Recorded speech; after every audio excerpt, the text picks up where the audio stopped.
Hi, everyone, and welcome to Six Figure Authors, the show that helps you take your writing career to the next level. I'm Andrea Pearson, and I'm here with my two co-hosts. I'm Lindsay Baroker. And I'm Joe Lalo. And I almost went off script there, and I was like, wait, what am I doing? um, for today's show, we're going to talk about several things that are important for long-term success, because as indie authors, having a marathon mindset is vital if we plan to be successful at this in 5 years, 10 years, and not just now. So like sprints, like one-off books that are really, really, really huge, big bestsellers, those are really fun and they're like candy. They're great. Give you a little high, but they cannot sustain a career.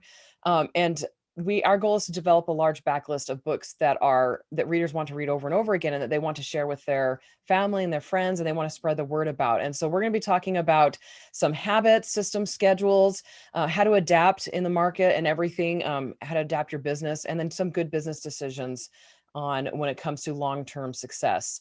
So we're actually going to dig right into it. We're not going to do any news this week, just because it's only been like a week since we last did news. Wait, right? Yes. So yes.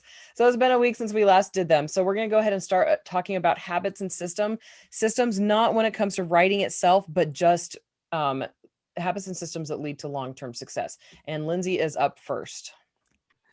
Long-term success at being an entrepreneur, a business person, I don't know, soccer player.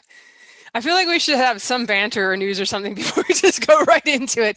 But we should say too that we've all been doing this for about 10 years. So there are more authors definitely you can find that have had careers for 30, 40 years. So, but hey, we're getting up there. So I guess we can talk about it. So habits and systems that lead to long-term success.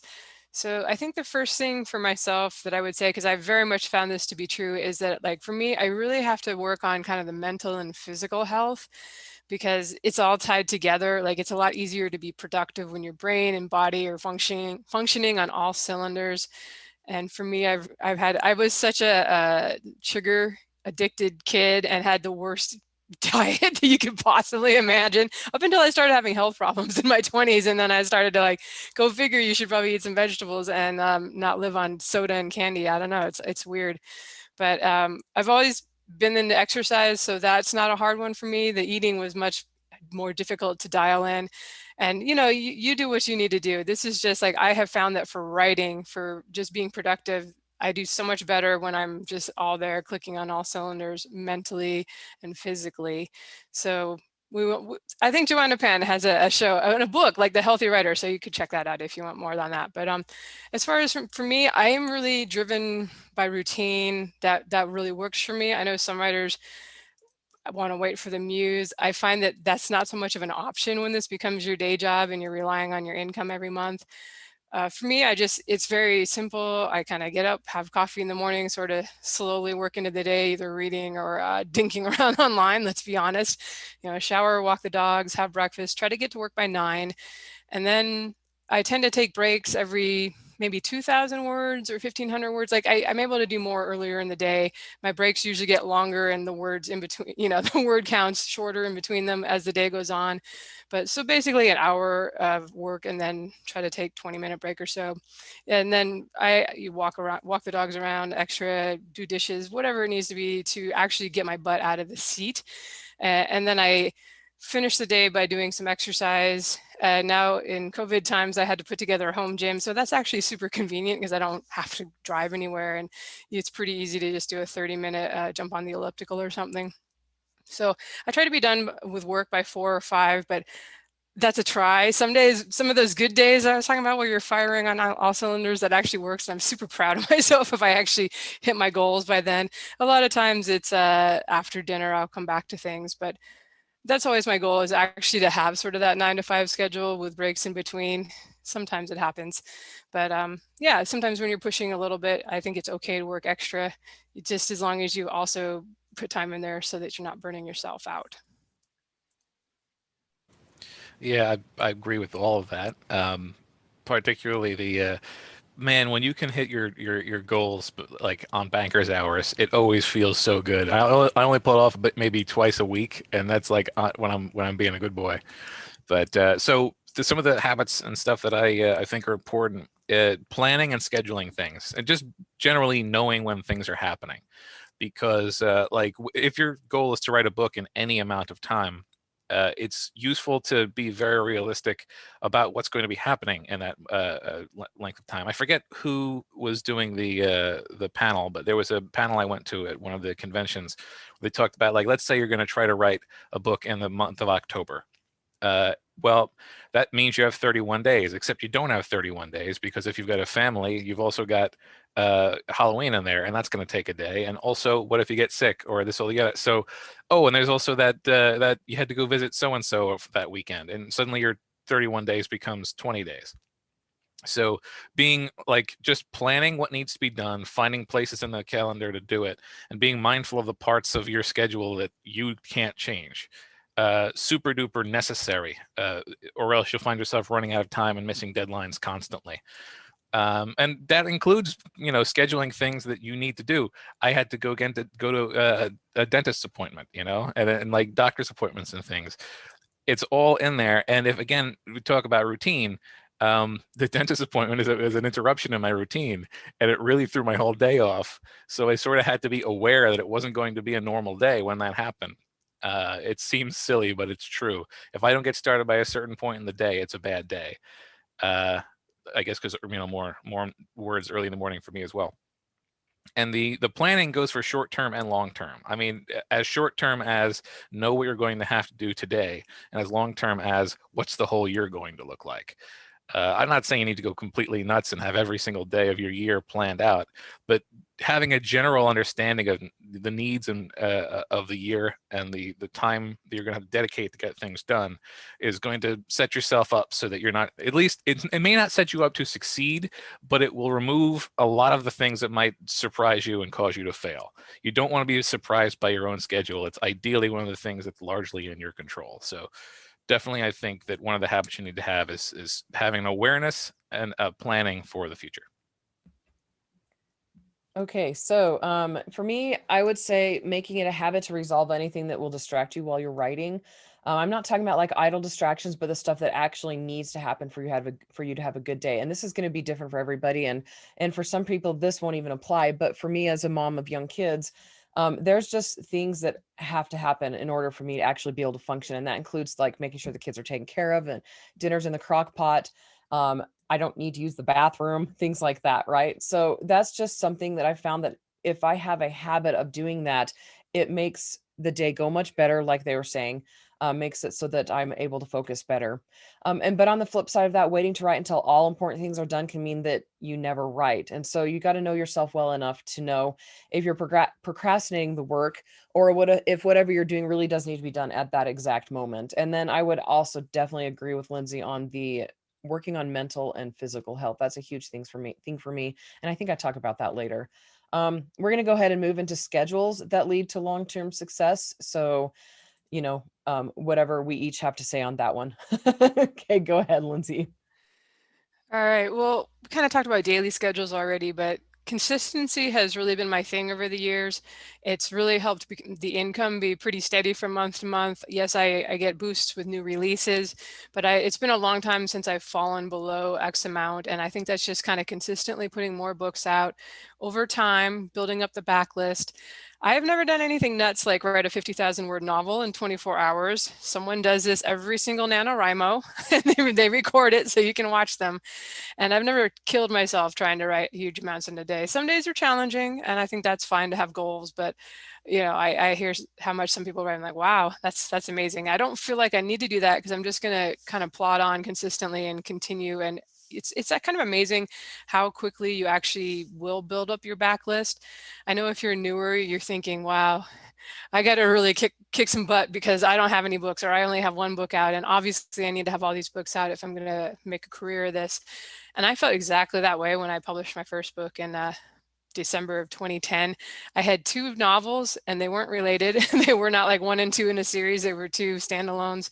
So that's where I was starting from. And I remember being super envious of the people who had been trying to get published for a long time, or they had been published and they had a backlist that the rights had come back to them. So they were like launching with 8 or 10 books and making money right away. And I felt like, man, I am way behind here. This sucks. But 10 years later, and I know that sounds like forever, but I've got, I don't know, I haven't counted in a while, but 80, 90 novels like that, something like that. So it's and you get faster with time also naturally, or at least I found that to be true. As far as scheduling, I'm actually pretty short term. I know a lot of authors that wants to become full-time authors, they get super serious about scheduling their releases, and they may even do pre-orders. You can see that they've got their stuff planned out for the whole year.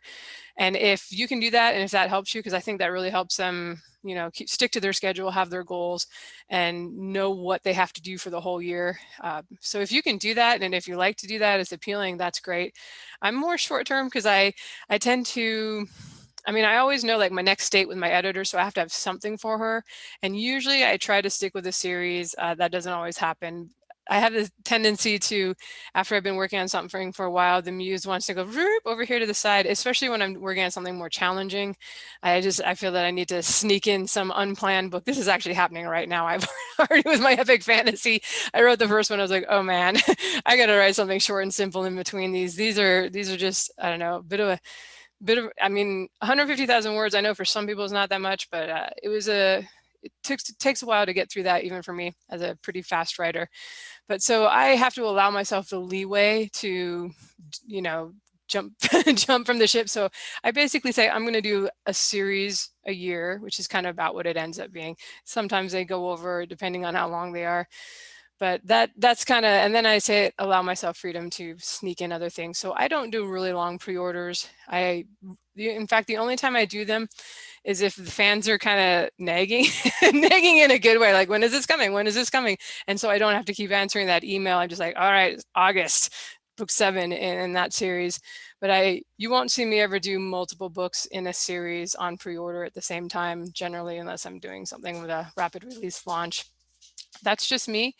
Like I said, it's really more you. I find that if I'm too rigid with myself, my muse starts rebelling and then I'm like fighting myself. So I do make myself finish each novel before moving on and jumping to something else. I've learned that I have to do that or I will never go back to the thing I abandoned. All right, I'll pass it on to Joe. I could definitely second the consistency thing. I think that not just having consistent releases, but just having consistent days. Like for me, having quota and sticking to it always produces my best output. So my schedule just within a day is super important to me. Just having a decent quota gives me better quantity and quality of words for some reason. I guess just it keeps you in the mindset. And so the flow, you're always in search of flow. I also try to be reasonable with my quota. Like, I know that I can write 7,000 words a day. I have written 7,000 words a day. But if I made that my quota, I would be looking at 18-hour writing days sometimes. I'm sometimes looking at that anyway if I'm having a bad day. So if I made it so that I had to hit 7K in order to hit my deadlines, I would use myself up pretty quickly. So I'd stick with a more achievable quota. I usually target 3,000. If I'm really pushing, I do 5,000. Well, actually, it's 3,000 and then until I hit the end of the scene. So it's always 3,000 and change. It gives me some slack in my day usually, so I can get other things done, which is another important thing because this is a career.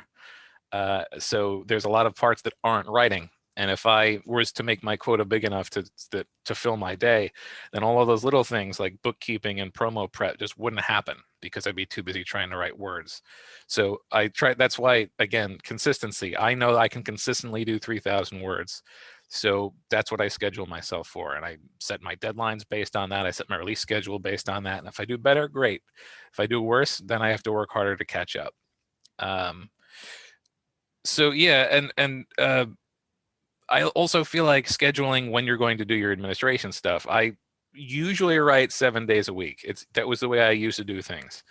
But lately I've been experimenting with only doing the quota on weekdays so that I can use the weekends for, I have the Patreon, so sometimes I use the weekends to write my Patreon stories. Sometimes I make an entire weekend an admin weekend, but I try to, give myself a little bit more structure by scheduling days off and using those days for the overflow stuff. But and I find if I don't schedule that sort of time, then eventually I might get it. Like I might do my 7,000 words a day, and I will get or 10,000 words a day, and get a book done in record time, and then I will discover that I have failed to schedule an edit or a cover for it, and I'm not going to be hitting my release date anyway. I may as well have just taken it a little bit slower and had all that stuff planned out. So schedules not only to make sure that your releases are consistent, but that everything about the release is taken care of. Okay. And for me, the thing that has led to the best long-term success has been setting weekly. And like Lindsay said, we've been doing this 10 years. This is such great long-term success, right? But I mean, that honestly is long-term. I know a lot of authors who started out 10 years ago and gave up after a couple of years. They burned themselves out, or something really awesome happened and then they weren't able to replicate that ever. And so we're trying to help you guys um, not give up, or just, be able to plow through down years so that you can turn this into a business that is long-term success, long-termly successful. Anyway, so the thing that has led to the best long-term success for me has been setting weekly or monthly goals and evaluating my progress based on those rather than daily goals. And that's just because of the current life situation I'm in. But this time around, with the new series I'm writing, I was consistently dictating in 15-minute sessions a day. And this resulted in about 3,000 to 4,000 words, and was something I could do regularly and not feel like my whole life was consumed by one book, because I don't know, it's just my personality. I tend to binge my projects, and that leads to a very, very big life work imbalance, whatever. Anyway, seeing those results, like 3,000 to 4,000 words in only half an hour, I'm like, that's so fantastic. Got me really excited. I'm like, what if I shoot for 3 dictating sessions in one day? Yeah, that would be so awesome. So I tried it, and I actually damaged my voice, and I haven't been able to dictate in 2 weeks. Like right now, talking hurts. And so it's probably going to take another week or two for my voice to heal. And I damaged my voice pretty badly in college when I read my first book out loud to my dad while we were driving from one state to another, and he had new tires that were very loud, and I had to talk very, very loudly. And it damaged my voice, and I haven't ever fully recovered from that. I don't think I ever will. But so I have to be really, really careful when I'm dictating not to overdo it. And I've done that before, and obviously I just did it again. And so I'm just having to remind myself that it's better to be the tortoise instead of the hare, to not push myself too hard, and to schedule in my dictating sessions. Just know that this is what I have to take care of, and this is how much I can do in a day. And even when typing, pushing yourself too hard can lead to a lot of damage. It might not be immediate damage like with my voice, but it's like if you start having wrist, shoulder, elbow, neck, and back issue pain, I mean, that takes so long to recover, so long to heal from. It takes months, and you're going to wish that you would pace yourself better. So like Lindsay's saying, when we're not one of those people that do the 50,000 words in one day. And those people, I think they're amazing. That's really awesome. If they keep doing that, that's going to cause a lot of problems long-term for them.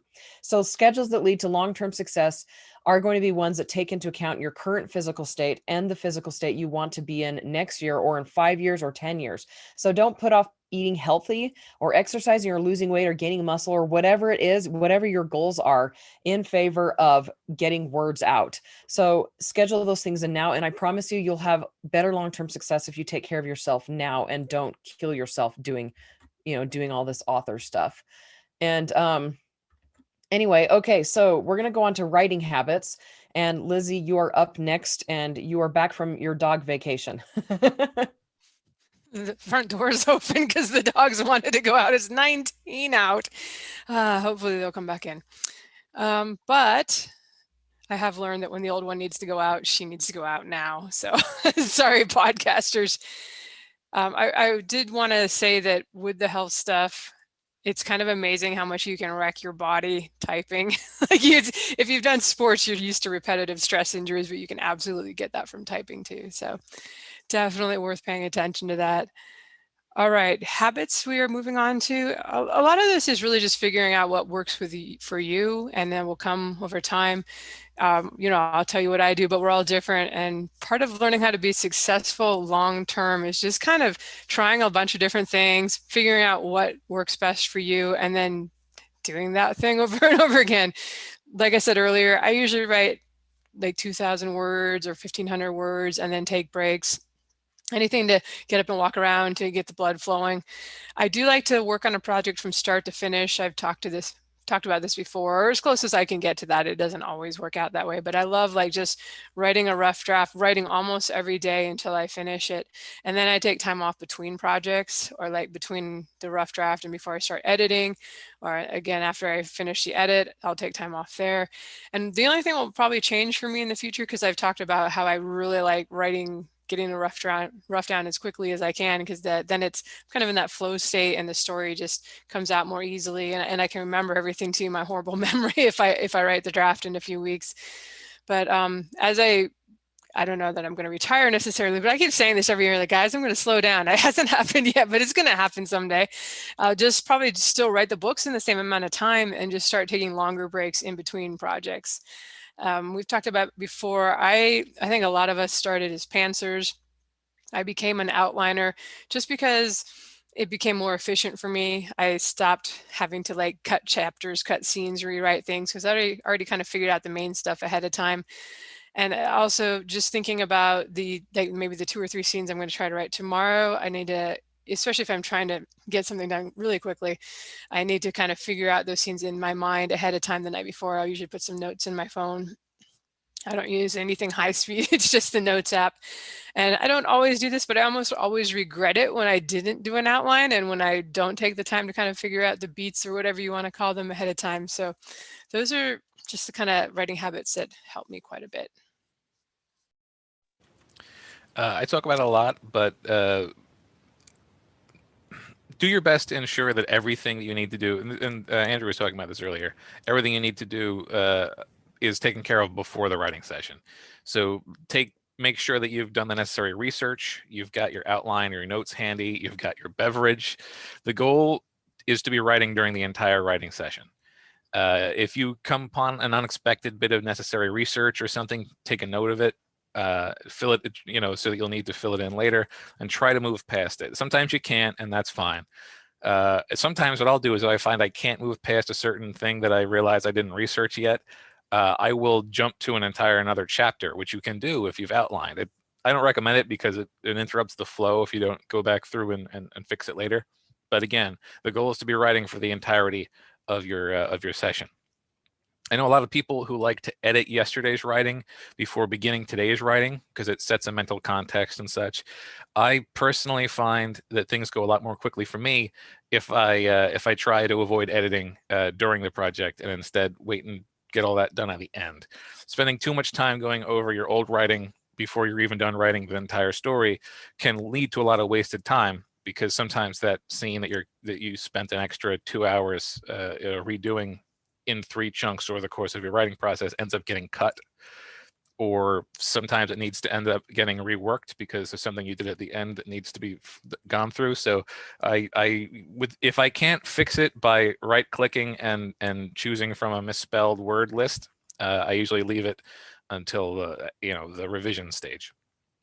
This last one's a little bit less concrete than the others, but try to remember to stay flexible when you're writing. If a scene is really difficult for you to complete, consider the possibility that that scene just doesn't fit there, or the story might have a better direction. It's a balancing act, because if you don't want to derail the entire writing process halfway through a novel, but at the same time, there can be a net time savings and a story improvement if the scene that's been giving you so much trouble can be swapped out for something that feels more natural and flows better now that you're actually in the story. Just make sure it fits the overall plot, and go back and update your notes to reflect the change. Otherwise, you might do what I've done in the past, which is make a sweeping change to a story and then come back to that series, months or years later, and read the outline instead of reading the story, and write the sequel to a book that you didn't write, which fortunately I was able to fix. But keep your notes up to date so that doesn't happen to you. And I just wanted to comment really quickly on what Lindsay does. My most productive days have been ones when I actually did things like that. So, but back for me, that was before I started writing. It was like I would schedule tasks around homework and college classes, so I would be like, I have to study this much anatomy. I have to study like 4 hours of anatomy. So I would set a timer for 45 minutes to do the studying. And then I would do a 20-minute to 30-minute timer to get other things done. But so nowadays, I mean, I constantly feel like I'm drowning. I'm trying to get everything done But like I said before, I do know if I don't get all my tasks taken care of before my toddler's nap, then the rest of the day is totally shot. So having an afternoon to work around gives me the right structure to get book work done, which I appreciate. But now that we have a nanny, she takes the kids in the morning and I get in book work then too. It's kind of hard for me though, because in the morning, my brain, like I want to be active. I want to be physically moving around doing stuff. So like getting up and being with the kids and helping get them breakfast ready and things like that. But our nanny, the only time her schedule worked for us was because I wanted her to be able to do her other stuff too, school and all that, was for her to take the kids in the morning. And so I'm still trying to get a good routine going where I get up and I go and I do my book work right away.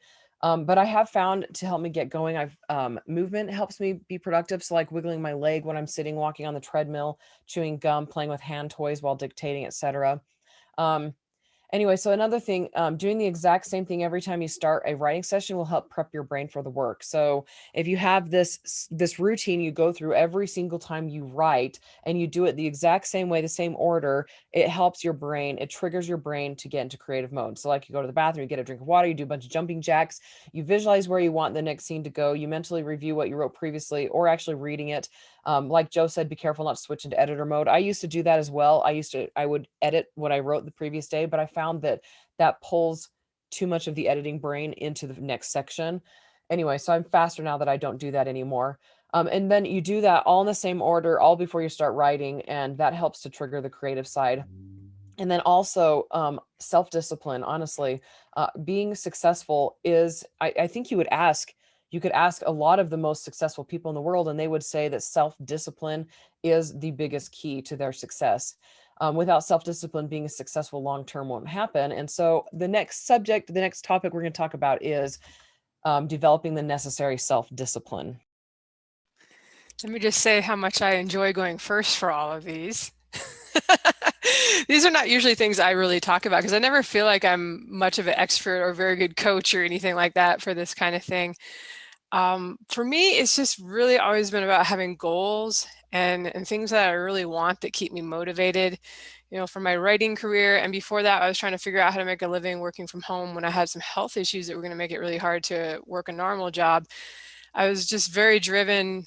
I mean, I guess for good or ill, I'm pretty motivated by money. I'm not married and I'm an only child. And we were told when I was pretty young that Social Security might not exist by the time I retired, or if it did, inflation would mean that it didn't pay for much. So I've just always kind of known there would come a day that I had only myself to rely on. My parents are great; they're very supportive, still alive, but you know, they won't be here forever. And so that's been a really big motivator for me. Maybe that's one of the good things about the American system is that we don't have a whole lot of, I mean, we certainly have some help that if you fall off the rails, you can get help, but I just never wanted to be that person. I always wanted to figure out how to make it work on my own.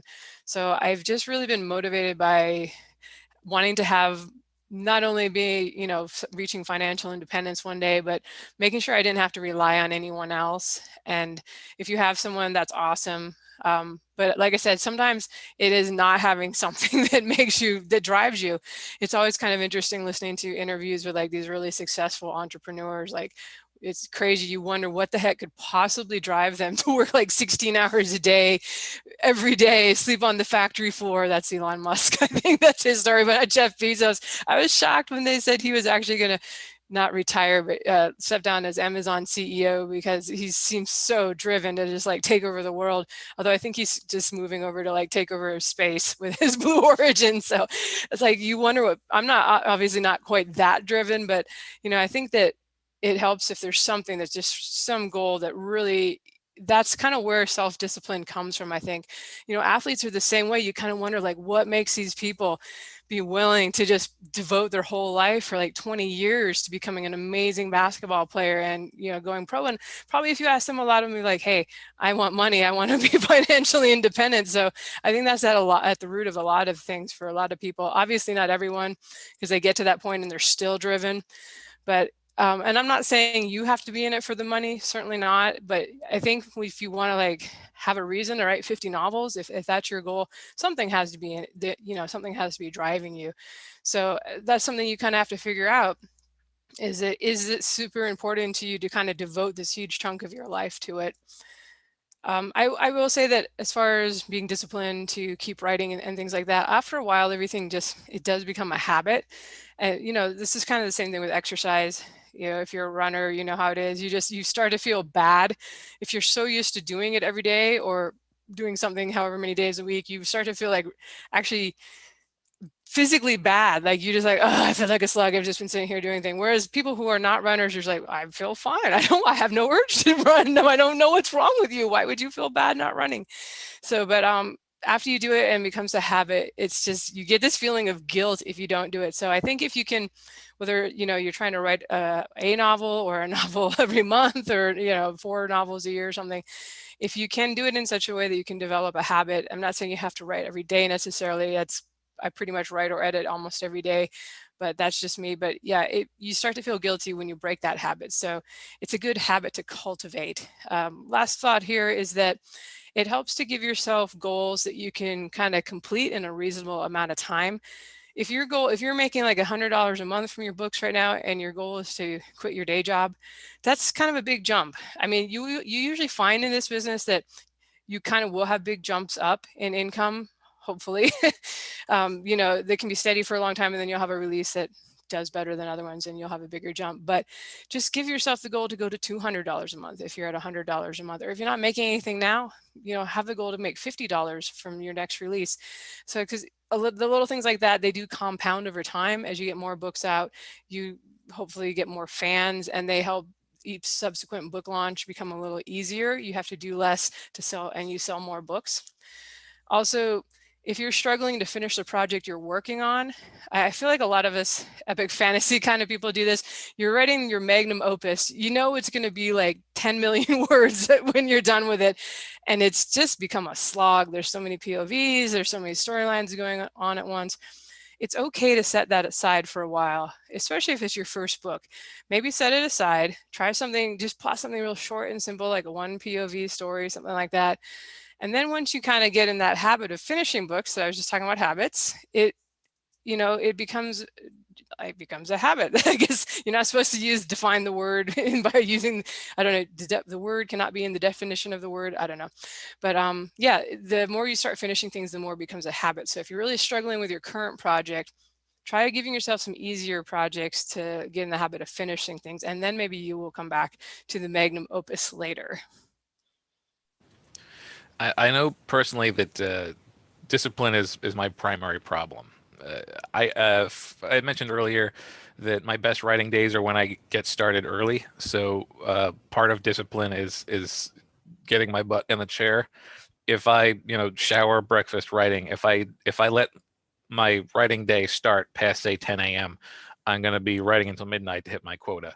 So the schedule that I mentioned earlier and all of those habits, I have to really keep them codified and like listed for myself. And that's one of the ways I can stay disciplined, is just sort of knowing the tasks at hand. It's easy to procrastinate something when it's nebulous, but when it's written down and you know exactly what it is, it's a little bit harder to justify setting it aside. Although I often find that I'm capable of doing so.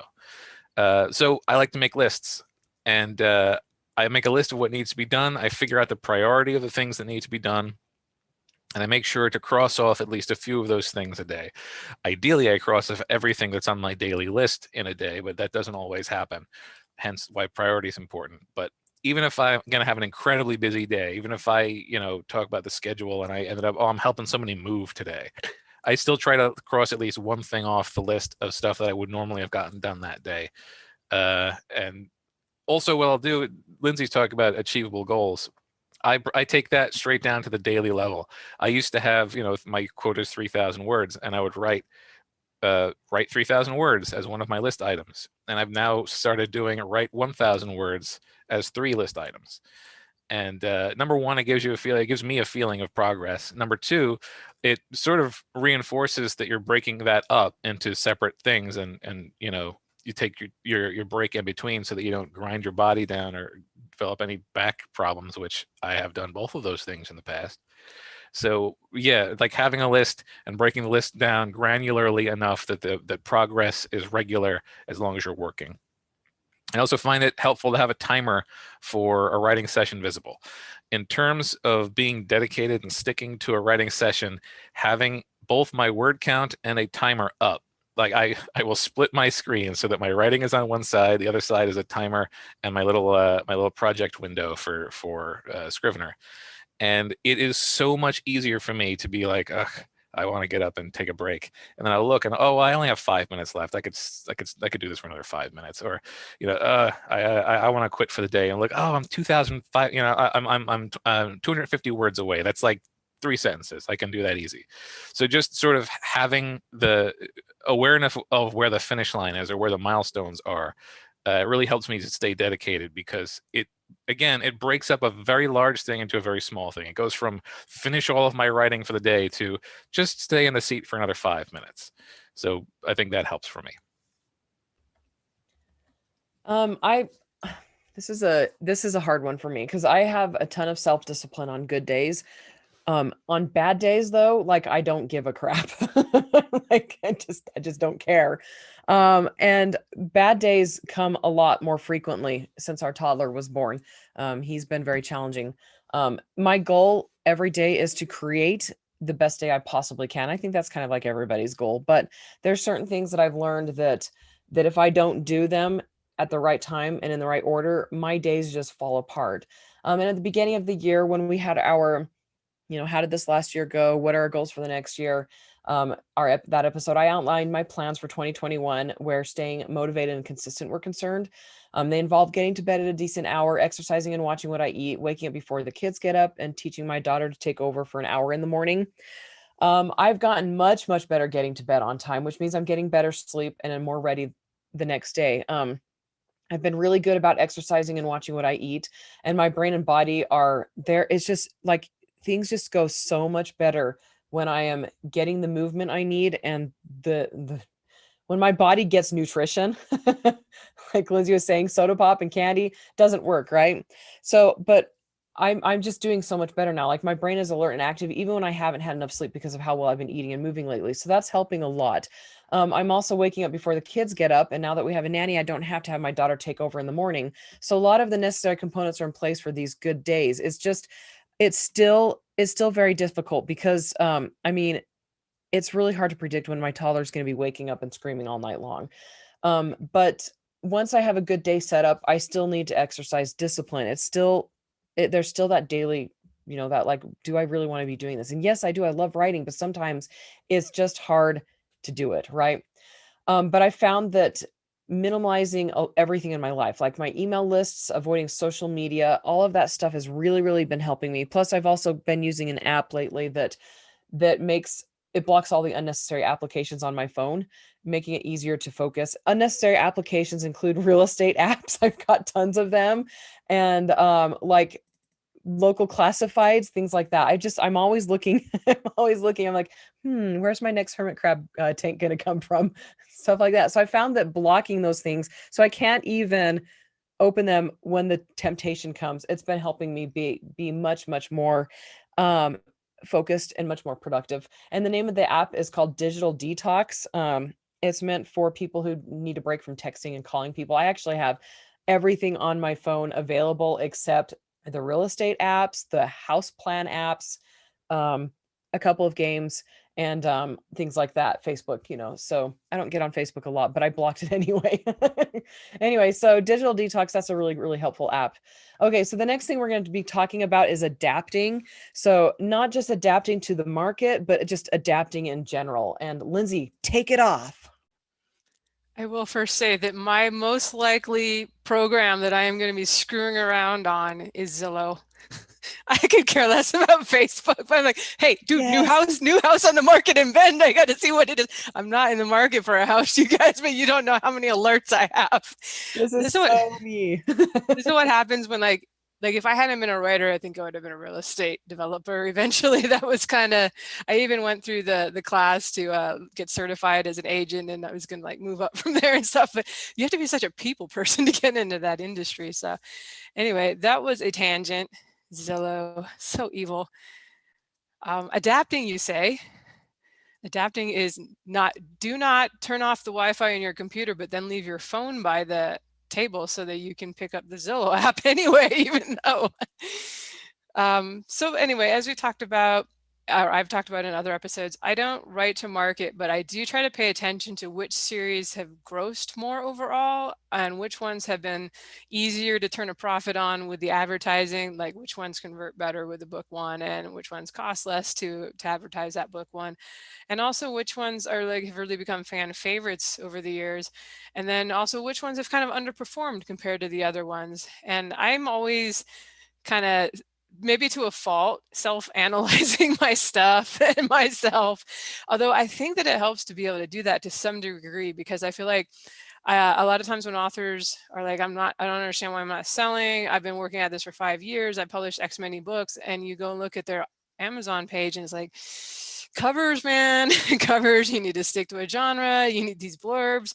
So to be able to be somewhat self-critical in a positive way without getting too buried down in like, it's also easy to take it too far, right? To like just be too over analytical and think you suck, and then you get too disturbed and you can't do it anymore. But I think it's good to really kind of go into your numbers and figure out, what did well, what didn't. And that's sort of allowed me to now, generally speaking these days, if I have 2 ideas I'm sort of equally interested in, I'll try to pick the one with the bigger potential audience. As an example of kind of going through my back stuff like this, I've realized that in general, my readers tend to be kind of in their 30s and up.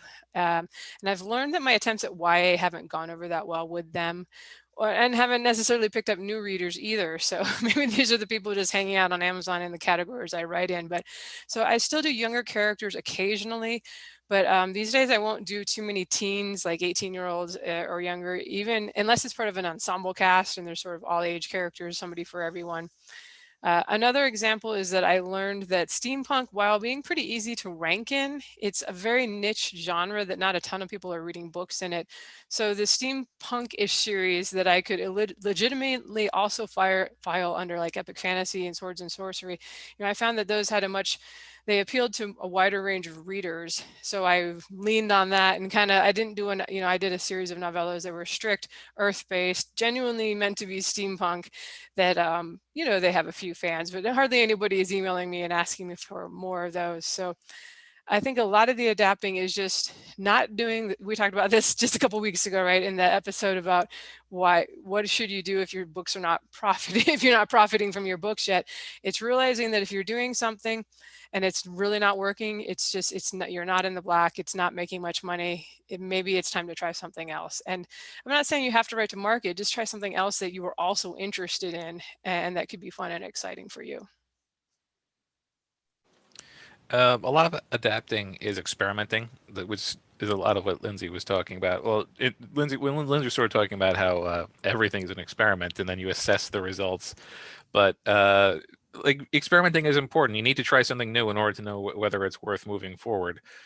So if you've been wide forever and you're seeing your earnings start to slip, consider trying to giving a series a try in KU. If you've been in KU for a while and it stopped earning, well, maybe try taking that series wide. Like you need to try new things in order to know what sort of adaptations are going to work. You don't have to stick with anything that you're experimenting with if it's not working. And you don't have to do your whole catalog whenever you try something. But give something a try and assess it. And don't just try it and then set it and forget it way, which is something I've been guilty of in the past. Do your due diligence, figure out the way that this is properly done, and then give that a try and assess and see if it's worth incorporating that into your strategy. If you are interested in giving a new genre a try, either because it interests you or because you feel like it earns more than what you've been doing, ideally for both of those reasons, it's useful to start by looking at the 2 genres that you have, the genre you're starting with and the genre you're heading toward, and seeing what those 2 genres have in common. Because there's a lot of tropes that can be used across every genre. So if you find that you can flex the same literary muscles in a new thing, that's super useful for adapting what you already can do into something new. So, character archetypes, some of them work across every genre realistically.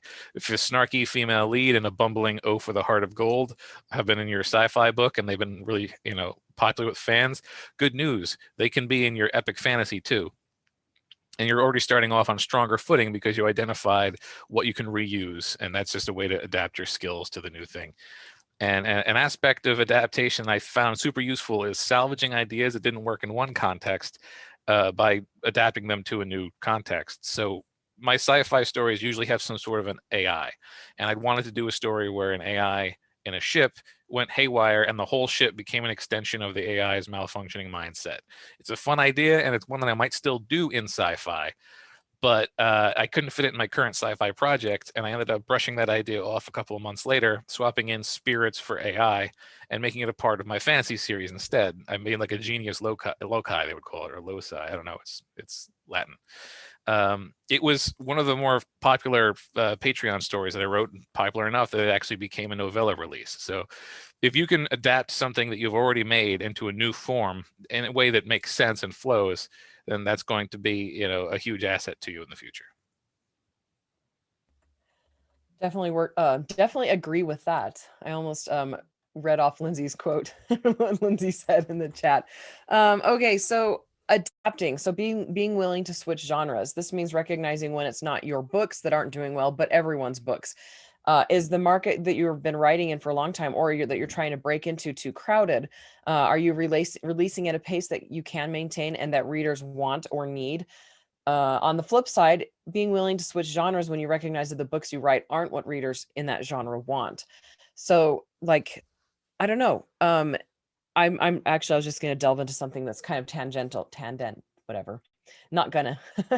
um, so last, staying in the genre you love or you want to stay in, but being honest with yourself and realistic about expectations you have. Sometimes adapting can mean changing your attitude if you can't do anything else. And also adapting means, like, if your life is really crazy, just recognizing that your life is really crazy and changing your attitude and just being okay with it, things not going the way you want them to at this point in your life. Again, this is about long-term success. This is not about being successful right now, this year, this month. This is being successful in 5 years. So what do you need to do now to make sure that you can be successful in 5 years? That includes taking care of yourself and your sanity so that you're not burning out because you're not hitting the numbers you want to hit right now. And then also paying attention to what others are saying and doing. So like Alex Newton, book covers, other authors, titles, descriptions, and et cetera, and all of that. Check out book cover groups. The one that I mention all the time is the book cover design marketplace or whatever. I can't remember the real name of it. They change it. But it's huge. And a lot of big authors, not huge authors, those ones, they have like their own little under the black table avenues that they go through. But authors who are mid-list and doing really well go there to see what to buy book covers, and you can go there just to see what authors are selling, what cover designers are selling, and pay attention to the ones that sell really quickly or the ones that have a lot of comments or a lot of likes on them. And then also keep in mind that that is for authors, it's not for readers. And so just because the authors are liking those things doesn't mean that those are the covers that are working, but it can be indicative. And then also pay attention to what big authors in your genre have been putting on their book covers and in their descriptions. For example, I've been writing urban fantasy for since 2009. I did not realize that urban fantasy descriptions are in first person until last year when Lindsay was like, urban fantasy descriptions are in first person. And I'm like, this is my genre. How did I not know that? It's because I wasn't paying attention. So you need to be paying attention to how other authors are doing it, the big authors, the ones that are selling really well in the genre you write. So check on those kinds of things regularly and then adapt as needed. So keep up with people who analyze the market. Like I said, Alex Newton, he analyzes the market. And then also be realistic in how quickly you can shift and adapt. If you don't have anything relying on you, if you don't have a whole lot of stuff going on, if your backlist isn't huge, you don't have a whole lot of moving parts, you can adapt and shift fairly quickly. But if you do have a lot of moving parts in your life and you do have things going on, then that sort of adaptation and shifting isn't as easy. And then also keep enough cash on hand so that when something needs to be changed, you have the means to do it. And that's actually going to lead to Lindsay's point under good business decisions. Ready, set, go. Wow, that wasn't much of an intro to our last topic. All right. Well, we've talked about this a little bit before.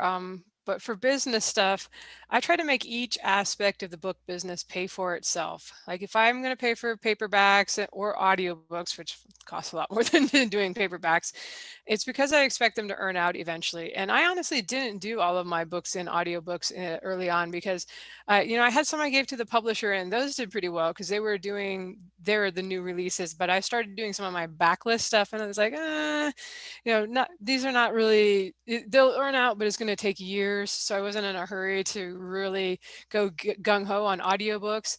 It's really just been in this last year or two when I actually started being non-exclusive to ACX and started doing some of my own new releases that audiobooks have started doing well, started earning out right away. And so now I'm doing more of my stuff because it makes sense financially. Before it's like I could afford it because the ebook income was good, but I try not to throw money at things that are losers basically, or that are not proven yet.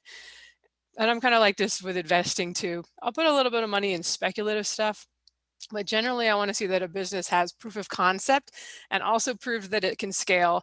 And we've talked about how that's pretty easy with digital projects. But if you're ever investing in something and they're not yet doing the thing that they need to do in order to be profitable, people get super excited by this and that startup, but most businesses fail. And you know what? Most authors don't make it either.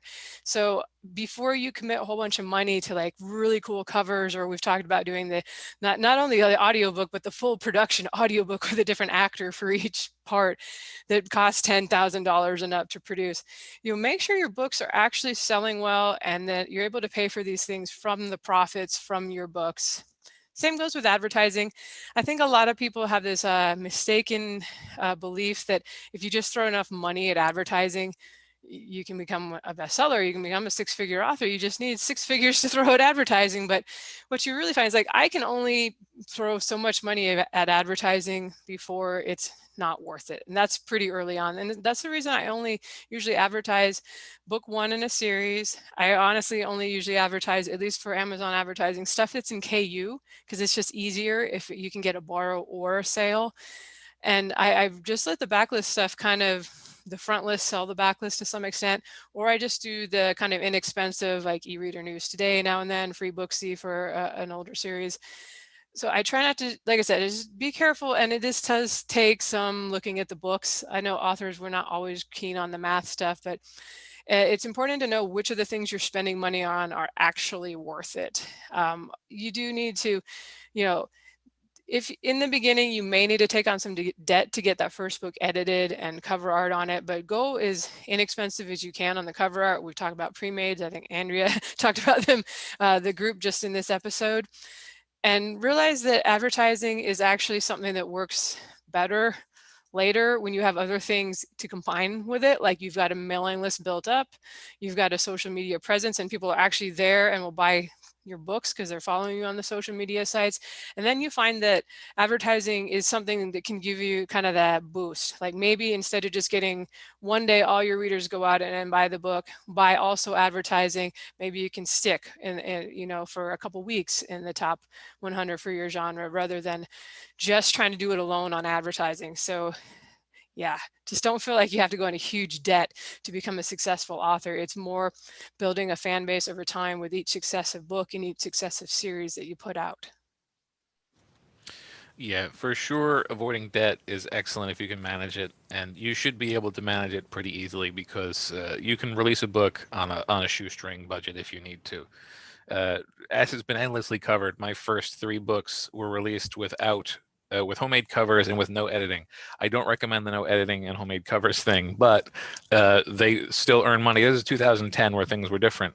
But basically paying for the improvements in future books from the earnings from older books is, should be your goal.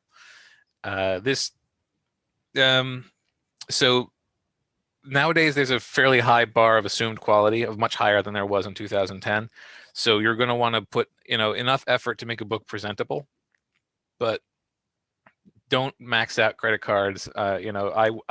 I love my my whatever $1,000 covers that I put on the first 3 books, but they're absolutely unnecessary, and I would not have done it if I had not earned that money from a particularly good promo.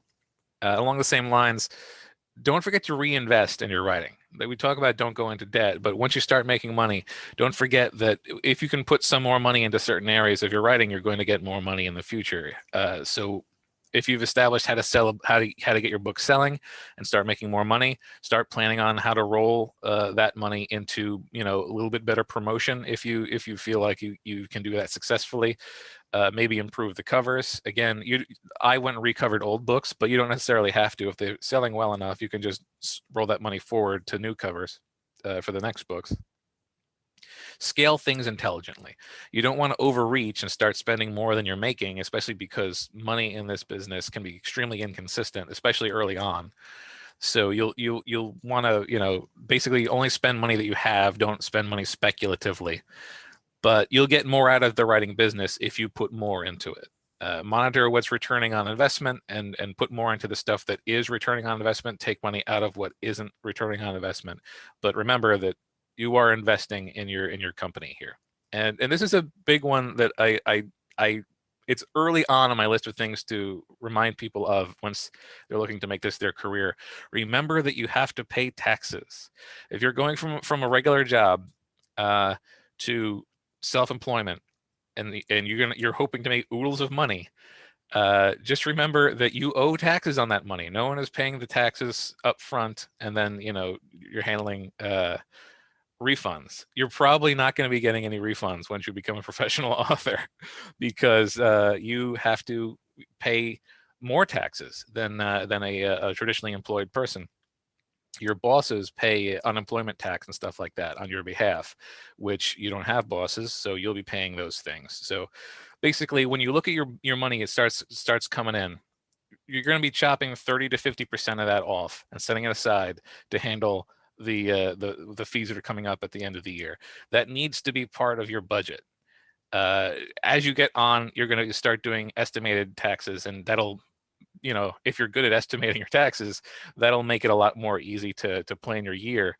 But just I know several people, and I would have been one of them if not for the decent day job I had at the time, that I would have ruined myself by having a really good year of writing and spending all of that money before the end of the year when I would have had to pay it to Uncle Sam. So remember taxes and plan for taxes. Very wise advice. So what I'm going to talk about, well, actually, I'll just talk about it. How about that? I'm going to give it a little overview of what I'm going to talk about. Okay, so the people you work with, find a good attorney to help you create an S corp or whatever you're going to do. Use a good accountant who's experienced in book stuff. And if you decide to have an assistant, don't pick someone who just loves to read and who you need to train on everything. I mean, you can if you want, but realize you're going to spend a ton of time training and it might not, and honestly, it probably won't end up paying off. I went through like 6 or 7 assistants before I found Adriel. Adriel was already trained to be an assistant and she was already very good at it. And I regret all the time I wasted training people who ended up not being very, very good.